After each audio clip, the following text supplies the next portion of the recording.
Bonjour à tous, j'aimerais vous présenter notre prochaine série de l'automne qui va s'intituler Dieu, puissance 3.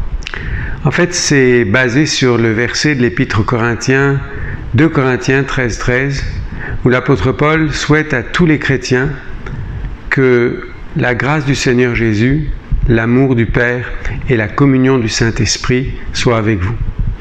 Alors on pourrait se demander, mais ça parle de quoi? Ça nous parle de cette grande notion dont ont parlé les chrétiens à travers les siècles, la Trinité. Et la Trinité, c'est quoi? Je nous ramènerai facilement au premier verset de la Bible.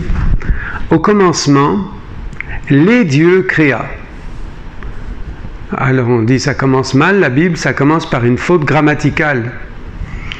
Donc, soit c'est une faute grammaticale, soit c'est une révélation intentionnelle, quelque chose pour réveiller notre curiosité. Pourquoi les dieux, pluriel, créa, singulier? Et en fait, dès le départ, Dieu veut éveiller notre attention sur le besoin que nous avons d'un Dieu complet, d'un Dieu trinitaire, d'un Dieu qui veut nous combler, nous, sur tous les aspects. Alors, les pères de l'Église, quand ils parlaient de cette Trinité, ils avaient un terme particulier pour nous inviter à entrer en relation avec Dieu. Ce terme, c'était périkoéresis, qui veut dire danser autour de l'autre. Et il disait, le Père danse autour du Fils, le Fils danse autour du Père, il danse autour du Saint-Esprit, le Saint-Esprit danse. En fait, ils dansent les uns autour des autres. Et l'idée ici, c'est pas simplement la joie.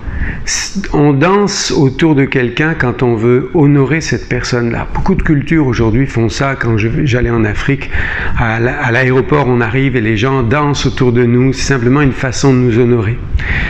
Et en fait, les pères de l'Église, quand ils vont employer ce terme périkoéresis, ils sont en train de nous dire que Dieu, sa dynamique est une danse, et que quand l'apôtre Paul dit que l'amour du Père, la grâce du Seigneur Jésus, la communion du Saint-Esprit soit avec vous, il veut nous inviter à entrer dans la danse. Alors, entrons dans la danse des dieux pour cet automne. Ce qui veut dire, quand on entre dans la danse des dieux, vous allez me dire, mais ça veut dire quoi pour nous? Qu'est-ce que ça va m'apporter? En fait, si on développe une relation avec Dieu comme Père, on va trouver l'adoption, on va trouver cet amour inconditionnel que le Fils prodigue retrouve quand il rentre à la maison.